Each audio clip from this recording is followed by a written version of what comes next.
At the restaurant with our neighbor, my wife's question, "What are you hiding?" turned into a trap, and my answer broke her.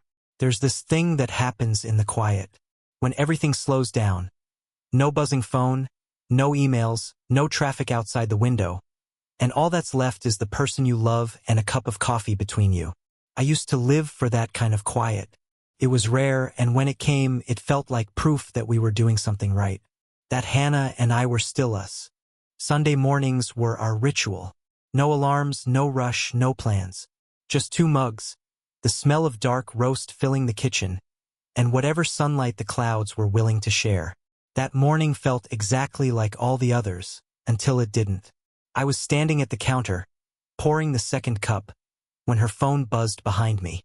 Normally, I wouldn't have even noticed. I wasn't the guy who checked his wife's texts. I trusted her. At least I thought I did. But this buzz came with a chime I hadn't heard before. Not her usual text tone. And something made me glance back. It was just 1 second, maybe less, but that's all it took. Her phone lit up, and there it was, an image in the preview of a message that disappeared almost instantly. I didn't catch the sender's name. I didn't see the full message. But the image, I saw enough. It was Hannah. She was in a crowded bar, one of those loud, grainy places with neon lights and overpriced cocktails. I could see people around her, laughing, raising glasses, someone holding up a phone for a selfie. But what locked my attention was her posture. She was pressed close to another man. His hand was on her waist. Firm, familiar, like it belonged there. Her face was turned slightly toward his, and she was smiling in a way that didn't look forced.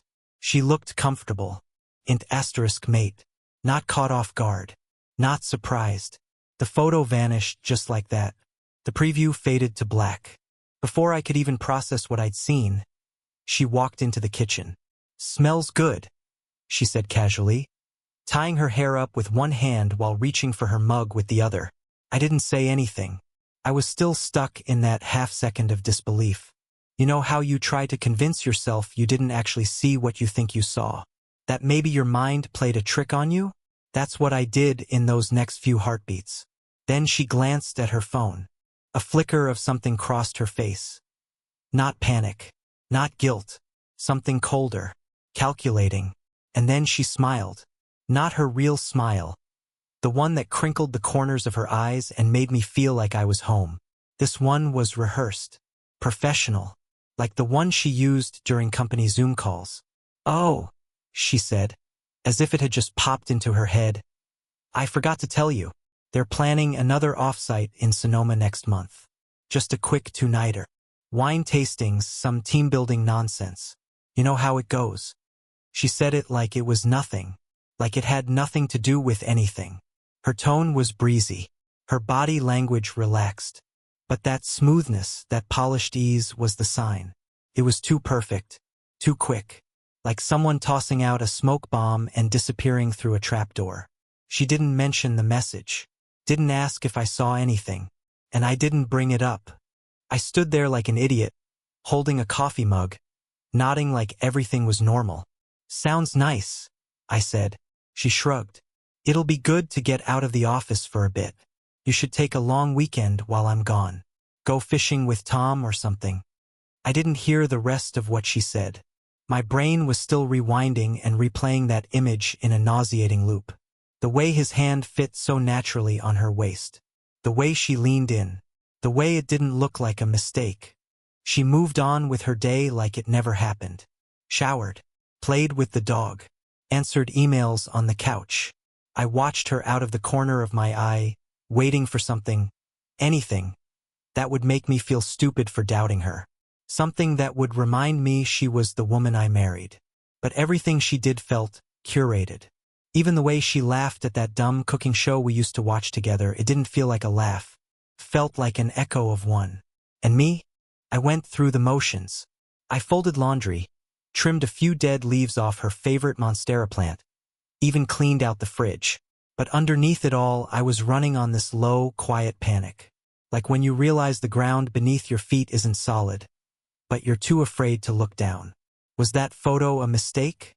A joke? A misinterpretation? Or was it the beginning of something I didn't want to admit? I didn't ask her. Not then. I wasn't ready. Not because I was afraid of the truth, though let's be real I was, but because I didn't have the truth yet. I had a flicker. A frame in a film. Not the story. Still, something changed in me that morning. A subtle shift. Like when you walk into a room that looks the same, but you just know someone's moved something. You can't prove it yet, but you feel it. I watched her that day like a stranger in my own home. The way she answered her phone in the hallway instead of the living room. The way she smiled when she read certain messages, then quickly turned the screen face down. The way she told me, "I'll just grab groceries after yoga." Even though she'd already stocked the fridge yesterday. Little things. Harmless, maybe, but they weren't harmless anymore, not after that photo. I tried to tell myself I was overreacting, that I was being paranoid, that if I trusted her, and I did, or at least I thought I did, then I'd let this go. I'd wait for a better explanation, a chance to ask without accusing. But something in me had already shifted. That night, after she went to bed early claiming a headache, I sat in the living room by myself. I stared at her phone on the coffee table, dark and still. It was locked, of course. New passcode. She used to share it with me, just in case, she said. But that changed a few months back. IT required a security update, she told me. Funny. Mine didn't. I didn't touch her phone. I didn't want to be that guy. Not yet. Instead, I sat in the dark with my thoughts, trying to trace my steps. When had things started to feel off?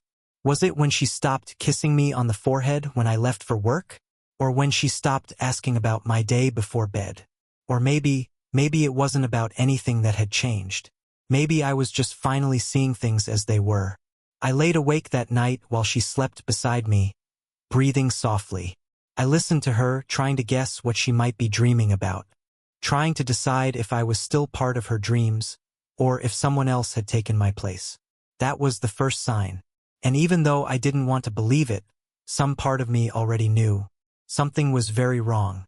It's strange how fast your mind starts connecting dots once you suspect something's off. Like once the seed of doubt gets planted, everything that used to seem normal takes on a different shape. You don't even want it to happen, it just does. That's what the next few days felt like. Like I'd put on a new pair of glasses, and now I couldn't unsee the cracks in the picture. The photo never left my head. Not for a second.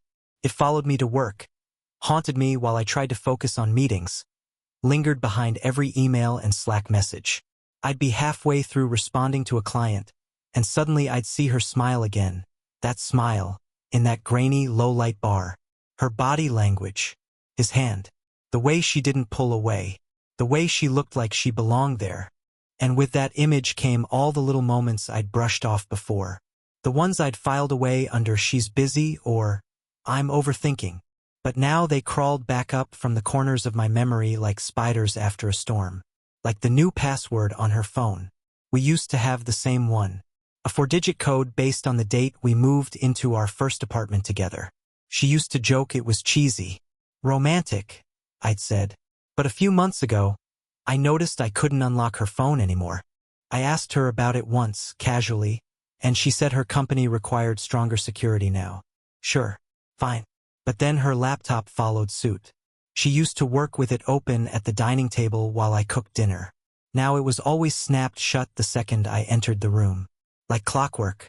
"I'm done for the night," she'd say, stretching her arms. Brains fried. Maybe, maybe not.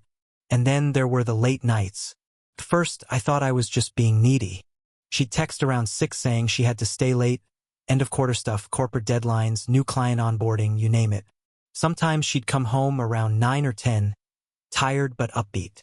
Still wearing full makeup, though. Sometimes a different outfit than the one she left the house in. She'd shrug it off with a smile. Spilled coffee on myself, had to run out for a new blouse. I believed her, or I wanted to, but now I started to keep track.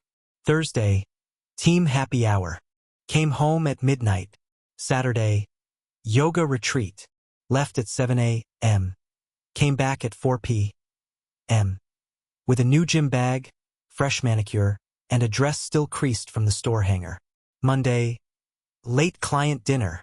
No leftovers in the fridge. Just an expensive new perfume I'd never smelled on her before. I started taking mental notes, then actual ones, quietly jotting things down in a notepad on my phone. Times, dates, what she said, what she wore, how she acted. I wasn't looking to accuse her. Not yet. I just needed something to make me feel sane. Because honestly, I started to feel like I was losing it. Every time I looked at her, I second-guessed myself. Was she being distant or just tired? Was her laugh forced? Or was I just paranoid? Did she hesitate before answering me? Or was that just how normal people respond when they're thinking? I couldn't tell anymore. That's what it does to you, doubt. Corrodes your instincts, eats away at the part of you that trusts what you see. And every time you try to talk yourself out of it, another piece of evidence drops in your lap. One night, I walked into the bedroom while she was getting changed after yoga. She jumped a little, nothing dramatic, but enough to catch my attention. Her phone was in her hand, and she quickly turned the screen off before setting it face down on the nightstand. "You scared me," she said, laughing nervously. "Didn't mean to," I said. "You okay?" "Yeah, just tired." She pulled her sweater on and gave me a quick kiss on the cheek. "Long class." I nodded. I didn't mention that she was wearing hoop earrings and makeup, or that her sports bra didn't look like it had seen an ounce of sweat. I didn't say anything. I just sat down on the bed and stared at the floor while she brushed her hair in the mirror. The next morning, she was all smiles again. Eggs and toast, fresh orange juice, music playing from her Bluetooth speaker. I wanted to enjoy it, I really did, but it felt like she was performing, like she knew I was starting to notice, and now she was trying to throw me off. She touched my arm more than usual, laughed a little louder, asked about my work. It wasn't that she wasn't being nice, it's that it didn't feel real. That afternoon, I drove to Tom's place, our next-door neighbor. We'd been close for years. He was the kind of guy you could drink a beer with in silence and still feel like you had a good conversation. He didn't pry, but he noticed things. "Everything okay?" he asked after we sat outside for a while. "Why?" He took a sip of his drink. "You seem off." I stared at the trees for a while before answering. "Do you think Hannah's cheating on me?" He didn't answer right away, just scratched the back of his neck and leaned back in the chair. "Why?" he said finally. I told him about the photo, about the way she'd deflected, about how nothing felt solid anymore. I didn't cry, but my voice cracked once, and I hated myself for it. Tom didn't say much, just nodded and listened. And when I was done, he looked me dead in the eye and said, "You're not crazy, man. If you feel something's wrong, there's probably a reason." It was the most comforting and terrifying thing he could have said. That night, I watched her sleep again. The woman lying next to me, was she my wife? Or just someone who used to be? I remembered how, when we first started dating, she used to leave little notes in my lunch. I'd find them in between my sandwich and a bag of chips. Scribbled hearts, dumb puns, drawings of cats with sunglasses. Now, her love was more like a ghost. Still there but cold, distant, half visible. She still said, "I love you," before bed. But it sounded like punctuation.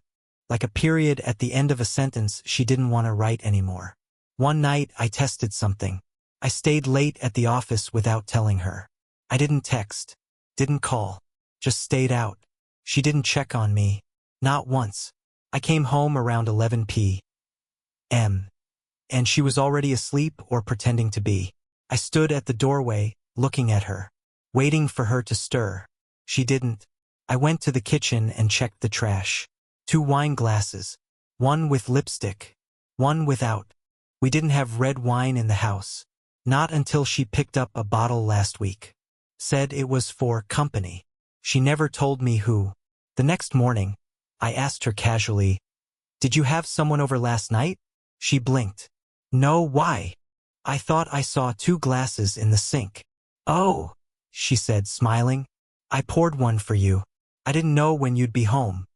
Sounded sweet. It also sounded like a lie, because there was only 1 wine glass in the sink. The other one was buried deep in the trash under crumpled paper towels and an empty salad container from that expensive place downtown.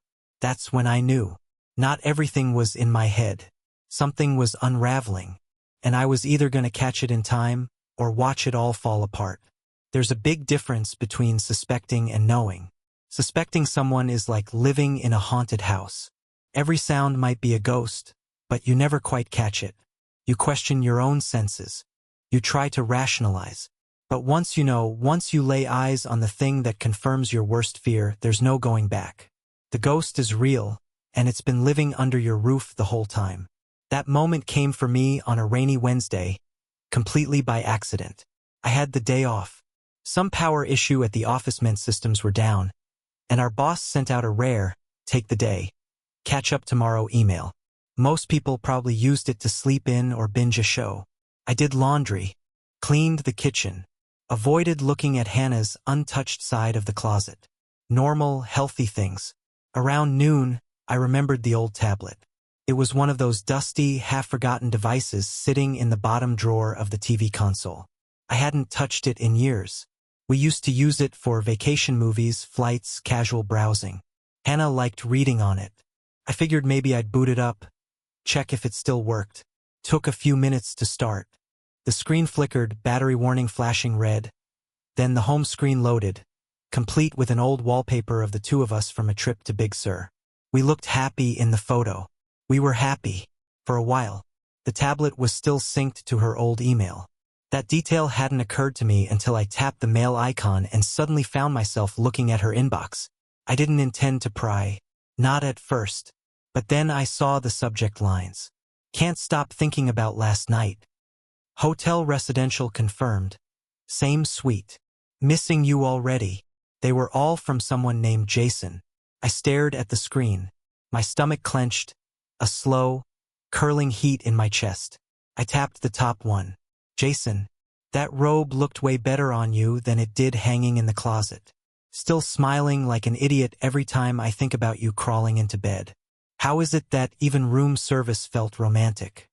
There was a picture attached. I opened it. It was her, Hannah, wrapped in a hotel robe, a glass of wine in one hand, sitting on the edge of a bed I didn't recognize. Her hair was slightly damp. She was smiling. The timestamp? The same weekend she'd been in Denver for a tech conference. I clicked on another email. Jason, you were incredible last night. I don't care how complicated this is. I'll take every stolen weekend you'll give me. Can't wait for Napa. Already booked the suite with the fireplace. Hannah reply, I hate how fast the weekends go. Back in the office today pretending I didn't just live a double life. You're my escape. Don't forget the Pinot. I closed the tablet. My hands were shaking. I wanted to throw it across the room. Smash it. Destroy the evidence like maybe that would undo what I'd just seen. But instead, I sat down slowly at the kitchen table and placed the tablet in front of me. I wasn't crazy. This wasn't a misunderstanding. This wasn't a hunch or a gut feeling. It was real. All of it. I took a deep breath. Then another. I opened the tablet again and started scrolling through her inbox. Methodical now. Searching. Documenting. Trying to understand the scope of the betrayal. I found photos, selfies of the two of them at restaurants in hiking gear inside a hotel room. Him shirtless. Her in sunglasses I'd never seen before. One of them in front of a winery sign with the caption Best Weekend Ever. The dates lined up with her work trips, girl getaways, and yoga retreats. All of it was lies. I felt something in me snap. Not loudly, but quietly, like a rope stretched too far. And suddenly I wasn't angry. I wasn't even shocked. I was still, numb. You hear about this kind of thing. You read posts online. You watch movies. But nothing prepares you for the moment you realize the person you love, the person you built a life with, is living a second life behind your back. She had a whole narrative going with this guy. A rhythm. A system. They talked in code. Shared Spotify playlists. Had inside jokes. Referred to hotel rooms by number. And not once. Not once. Did she hesitate to come home and kiss me on the cheek like none of it was happening. I backed up what I could. *TS. Saved attachments. I emailed the files to myself from the tablet so she wouldn't see any activity on her main account. I changed the subject lines, made it all look like spam. Then I turned off the tablet, slid it back into the drawer, and sat in silence. I didn't cry. I thought I would. But the tears didn't come. Instead, I stared out the window while the rain tapped gently against the glass. The world outside just as gray and shapeless as I felt inside. That evening, she came home at her usual time, hair damp from the drizzle, umbrella tucked under one arm, wearing the same coat she'd worn the day I proposed to her. "Hey," she said brightly, "dinner yet?" I turned from the stove. "Just heating up leftovers." She set her bag down, walked over, kissed me on the cheek. I didn't flinch, didn't move. "You okay?" she asked, her hand resting on my back. "Yeah," I said. "Long day." She smiled, gave me a gentle pat, then went to change. She didn't know I knew. Not yet. But something inside me had shifted. I wasn't the same person I was yesterday. I wasn't fumbling in the dark anymore, hoping I was wrong. Now I was preparing, watching, quietly collecting pieces of the story she never meant me to read. That night she fell asleep quickly. She always did after a glass of wine.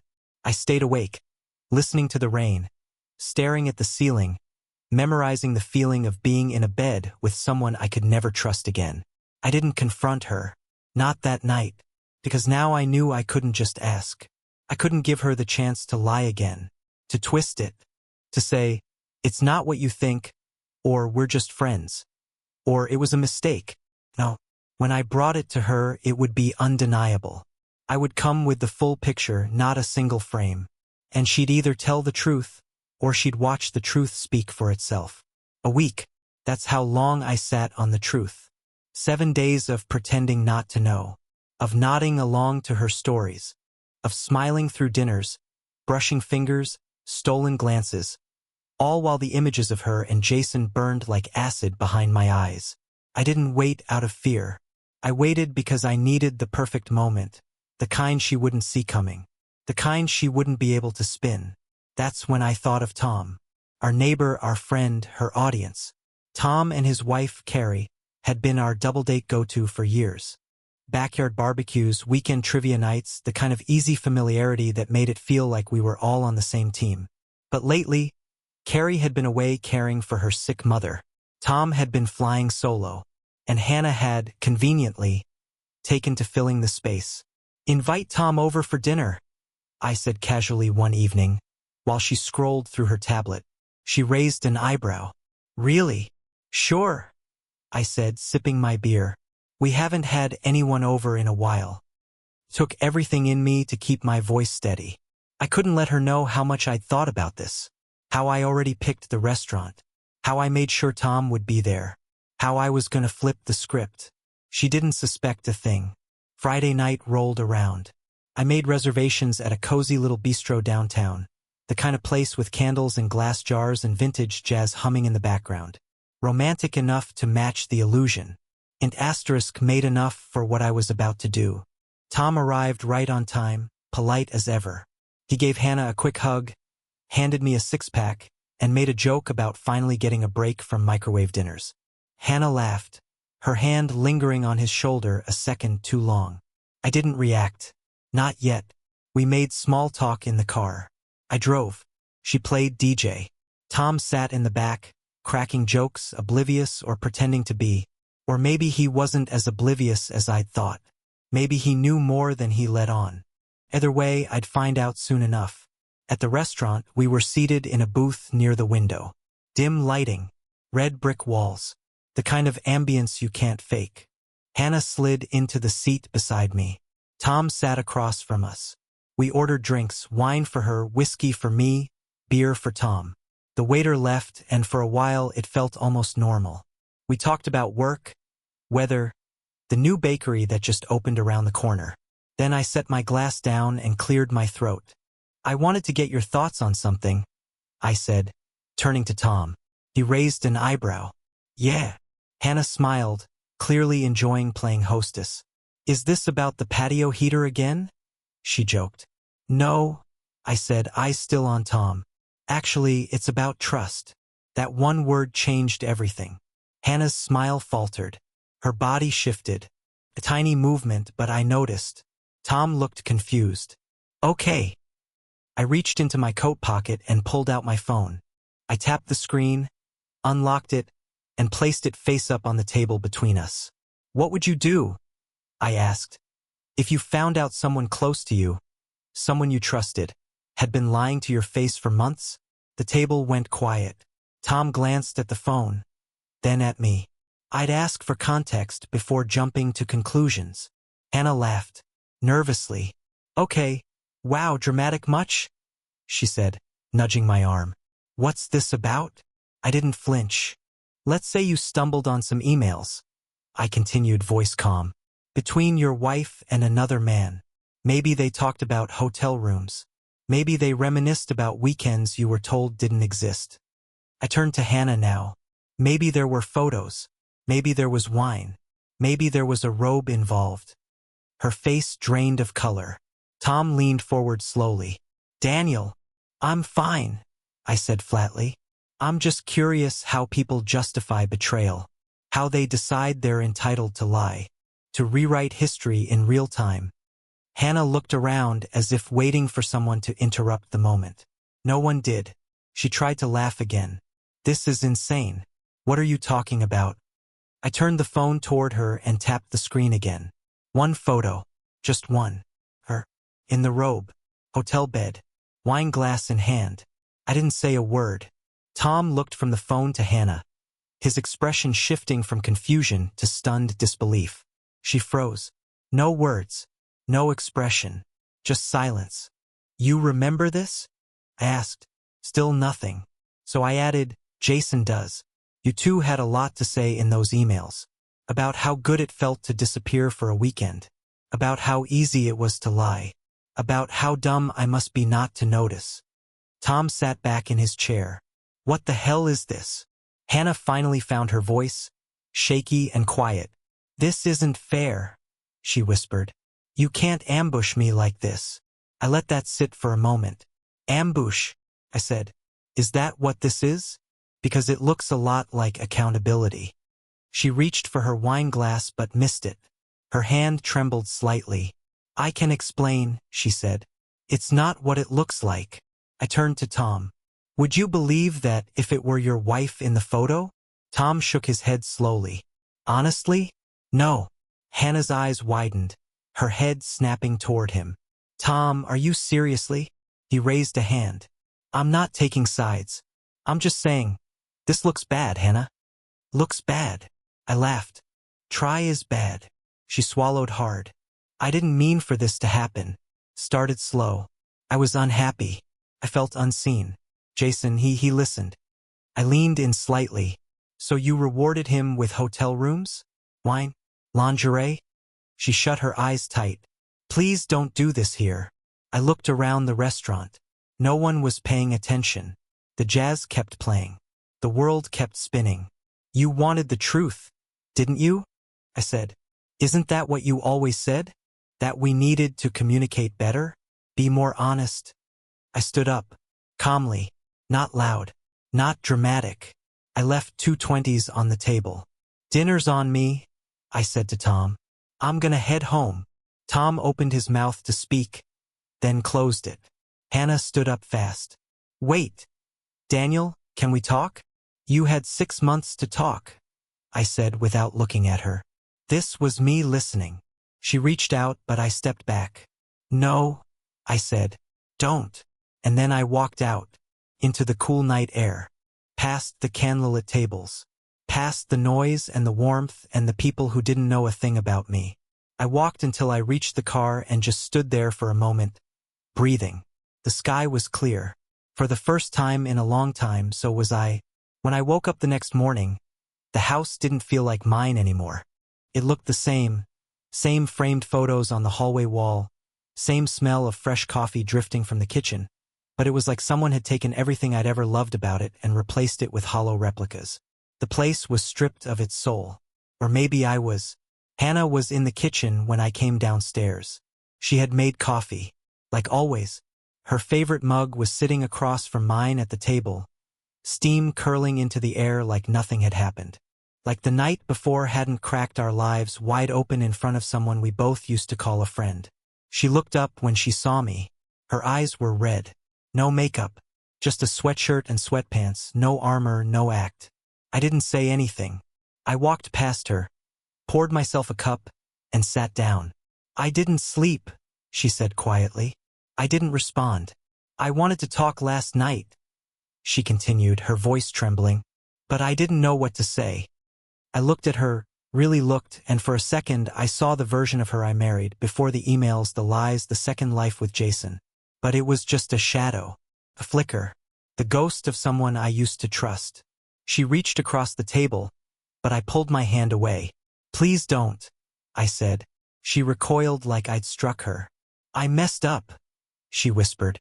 I know that, and I know saying sorry doesn't fix anything, but I'm sorry, Daniel, for all of it.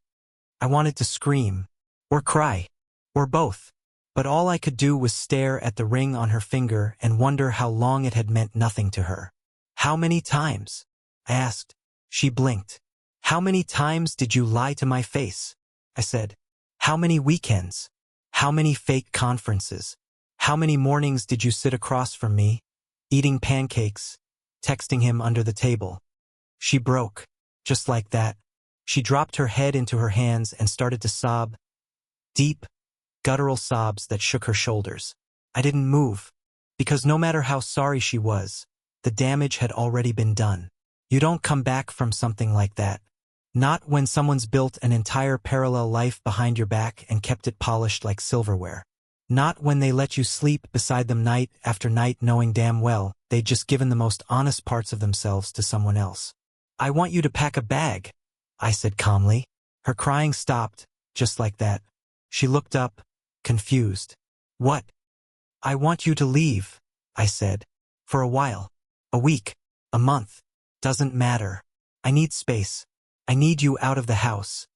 Daniel, please don't. I'm not punishing you, I said.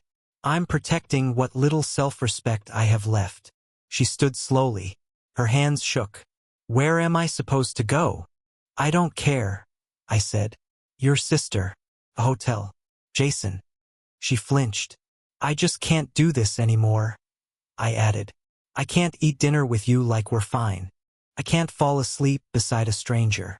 I stood and left the room. I didn't hear her follow me. I didn't hear anything at all, actually. Just the silence I'd grown so used to. Deafening, suffocating silence. In our bedroom, I pulled out a duffel bag and started packing my essentials. Just the basics.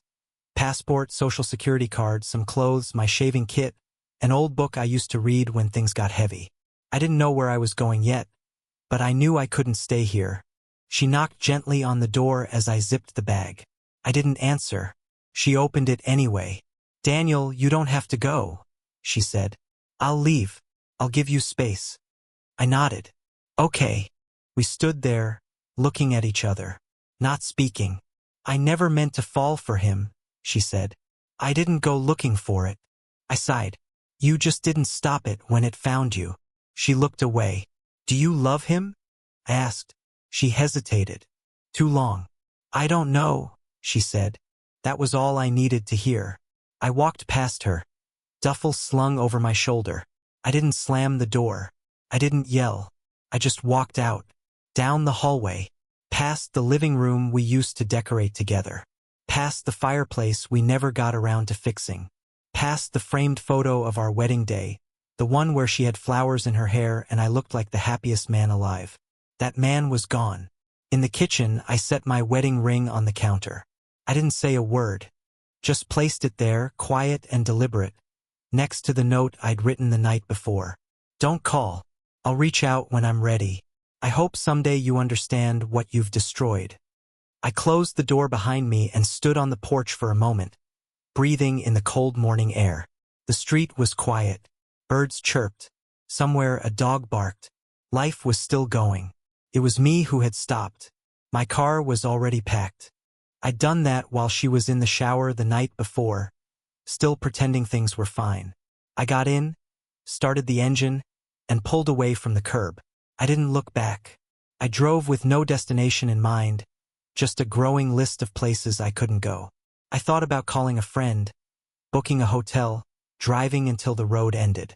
I ended up pulling into a rest stop an hour later, my hands still white-knuckled around the wheel. I sat there for a long time. The sun climbed higher in the sky. People came and went, travelers, families, long-haul drivers grabbing gas station coffee. Everyone seemed to be in motion except me. Eventually, I took out my phone.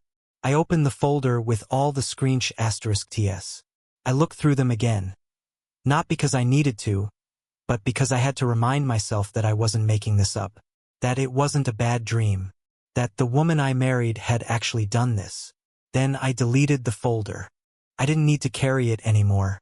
The proof had served its purpose. The next chapter didn't need the weight of her betrayal.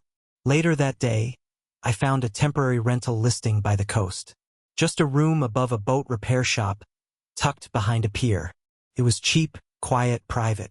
The landlord didn't ask questions. I paid the deposit, got the key, and moved in by sunset. That night, I sat on the edge of the tiny bed and stared out the window at the ocean. The waves rolled in and out like nothing had changed. Like they didn't care whose life had been torn in two. And for the first time in what felt like forever, I slept. No noise, no pretending, no lies. Just me, the water, and the sharp, quiet clarity of starting over. I moved to a coastal town, renting a small room above a boat repair shop. Days were filled with manual work, sanding wood, patching sails, fixing engines. The physical labor numbed the ache. Nights were quiet, and for once, peaceful. I stopped checking my phone. Her messages came, then stopped. I didn't reply. Whatever we were had ended long before I walked out that door. Weeks later, it all came out. Jason's wife leaked everything. Emails, photos, receipts. Hannah's world unraveled fast. She lost her job, her image, even her circle of friends. Gossip followed her like a shadow. But I felt no joy in it, just relief. It wasn't revenge I wanted. It was release, and I finally had it. The past was ashes. I had no reason to look back.